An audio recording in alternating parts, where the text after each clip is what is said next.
Најкровот ќе биде отворен онолку колку што е отворен градски трговски центар. Навечер ќе се затвараат вратите и пристапот со цел да спречиме вандализирање на што ја го нарекувам чудните сили кои што ни се јавуваат во последно време во градот. Оригиналната обврската фактички на одржување на овој зелен кров сега преминува кон градски трговски центар.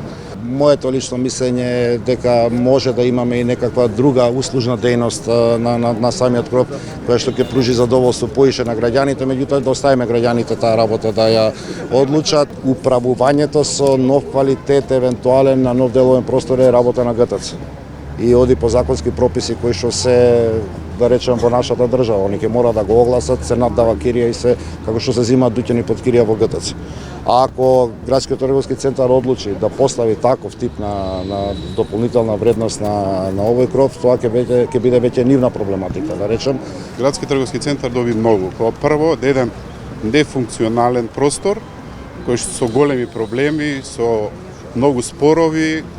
Најнапред се направи таа изолација, бидејќи голем деценијски проблем беше околу 30 години, нема интервенирано на оваа тераса. Верувам дека во иднина нема да има проблеми и дуќаните кои што се под овој зелен кров можат мирно да спијат и нема да им течат дуќаните. Green Roof now become a home of more than 3,656 trees and the greenery.